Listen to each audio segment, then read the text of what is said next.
might be shit, but this is his team. You know, it doesn't matter what people say. This is his team. Like, he gotta lead this. Wait, what?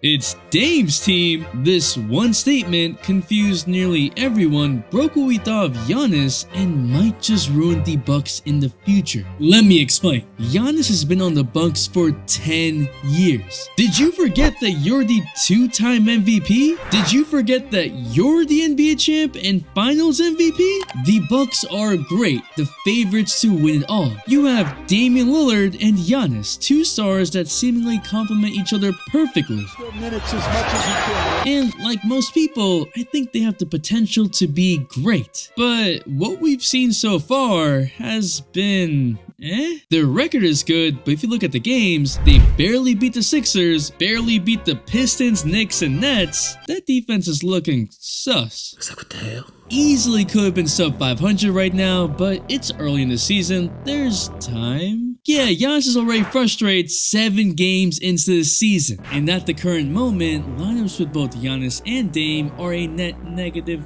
5 points per 100 possessions, scoring only 103.6 when the average NBA team is scoring nearly 114. Sacrifice is important. It's important for two stars to coexist, but they already made one big mistake, and it's one we've seen over and over again.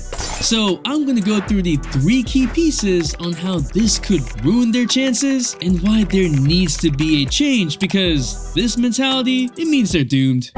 What is up, dudes, dudettes, ballers, players? It's your boy MJ. See, the Bucks have a 2-head monster, but we've seen 2-head monsters throughout the history of the league, some that worked and some that didn't. And that's piece number 1. Duos need the right hierarchy, and they tell us everything we need to know. Because a recent duo with, at the time, 2 of the top 10 players in the league, LeBron and Anthony Davis, started out the gate strong, jumping out to an incredible 33-7 start, and of course, going on to win it all. But how? Usually superstar pairings fail in their first year. The duo had a hierarchy. AD might have been the better player at the time, but it was LeBron's team. A dynamic that was clear. LeBron said, AD's got the scoring, I'll oversee things as the point guard and as the leader of the team. Ah, the good days, back when AD used to play every game. If the Lakers want to be a championship team and the future as well, yes, you got to get rid of AD. You got to get rid of AD. You got to get rid of AD. Lil Wayne really roasted him.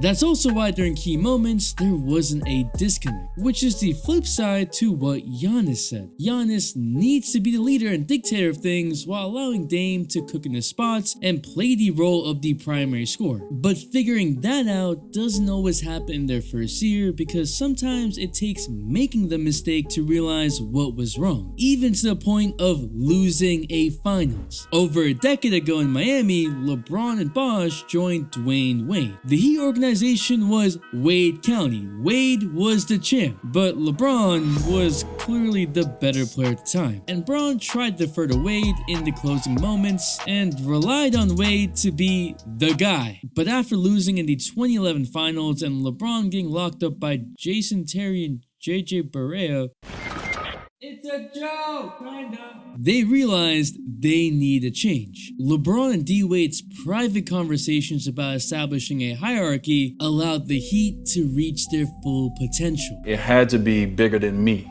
which was hard to do, because we all come in like, check the name on the back. Right. But I just had to look at myself in the mirror and say, this is not why you playing with LeBron James and Chris Bosh. You're not playing with them to check the name on the back.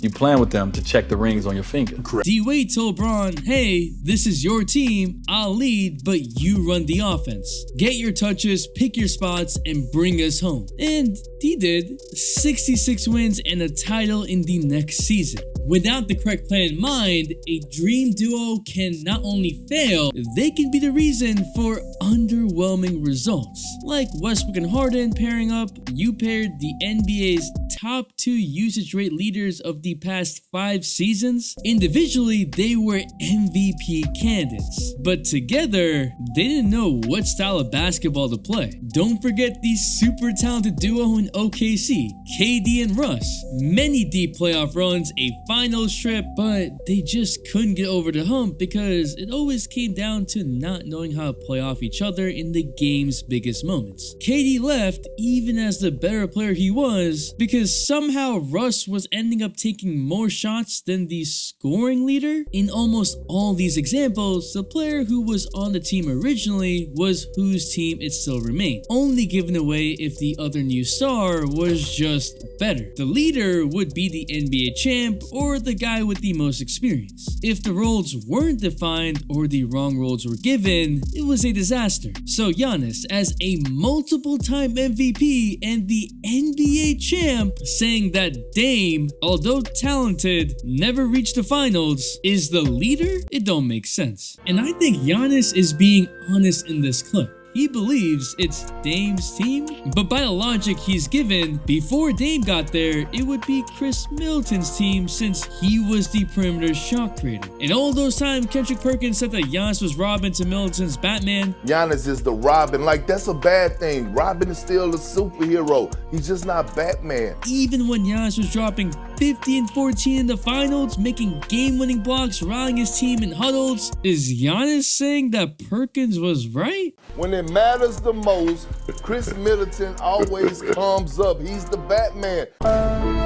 Nah, Perkins was wildin'. While it's good to know a hierarchy on a team, in this case, it's all messed up. For example, imagine Chris Middleton, Brook Lopez. These guys haven't played with Dame, and all of a sudden, now he's their new leader? Not the guy that's been with them for multiple playoff runs? And all this cascades into the Bucks struggling with piece number 2, defense. Cause, my God, it's not been great. Obviously, when you lose a guy like Jrue Holiday, you're gonna lose a lot of perimeter defense, but I don't know if anyone anticipated this. The Bucks were 4th in defense last year. Right now, they're 25th. But you don't need to know the stats to know that whatever this is, it's bad. Players aren't rotating, or rather, the Bucks players are compensating for Dame and aren't making all the secondary rotation. And not just Dame, Cam Payne and Malik Beasley are barbecue chicken. That's growing pains. Most of the roster is used to Jrue Holiday containing the pick and roll, not having to help. Players are forced to help now, and the second rotation is where there's a huge disconnect. For example, on this pick and roll, it's a switch,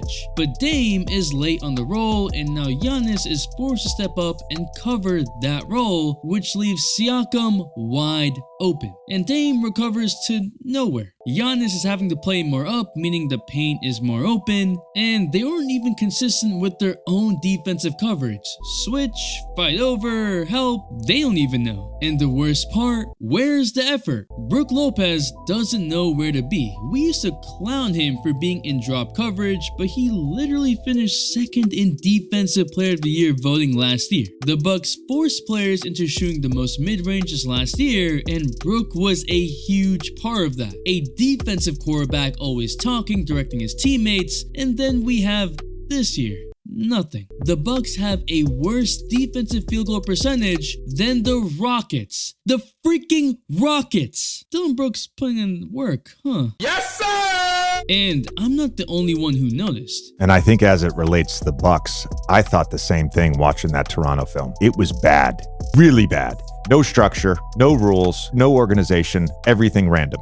Even Giannis said, "This is not who we are, we gotta guard people." But this seems to be a fairly easy fix for a team like the Bucks, right? Players have to buy in, and JJ Redick explained it so well. I think when you're selling a game plan and getting a player to buy that game plan, that's like 75 to 80% of it. Players haven't bought in yet, and that's a major problem. Effort and communication are perhaps the most important factor in defense, and Dame can't be a defensive leader? Giannis is a former defensive player of the year. He should be the leader. It's his team and he needs to be the one to get the team back on the same page. Bro can anchor the defense, but we need this Giannis back. If y'all like the truth, not some sugarcoating, not just for views, a million subs might just be enough to get the right conversations with the right people so we can just talk ball. So please subscribe. That's the best version of Giannis we've seen, which is the third and final piece. Giannis needs to be him. He needs to be aggressive. The reason why Giannis is because he just never stops. Look at his stats in his first 4 seasons. He went from scrawny lanky forward averaging 6.9 points per game to, I decide when she gets home, 22.9 points per game by his 4th season. And this season, he's shooting his highest field goal percentage ever. On the extreme other side, we've seen when a player has all the gifts, but no aggression, and that's Ben Simmons. If Ben isn't aggressive, he's a freaking liability on the court that can't shoot and clogs up all the space.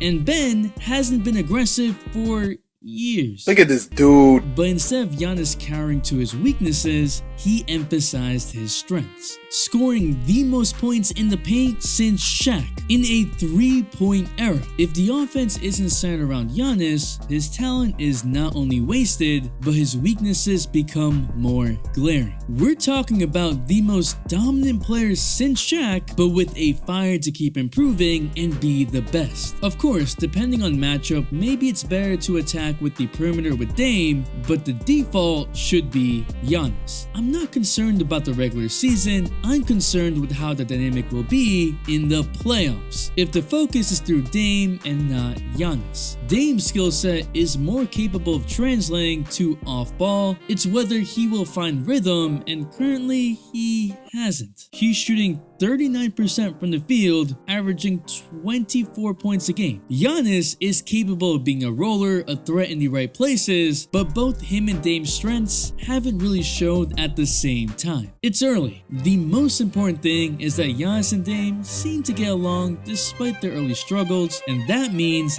they can adjust. They just have to have a tough conversation and define their roles. And trust me, I want to see the full potential of this duo, which is why I hope Giannis didn't ruin the team with his one sentence. The oldie notification shout goes to my boy OG Day 1 Armand, who was happy to see the Raptors destroy the Bucks. Thanks for the all-day support. And if you want to know what happens when Curry gets angry, there's a video right here. And if you're still here, you're a real one, so comment lead so I know.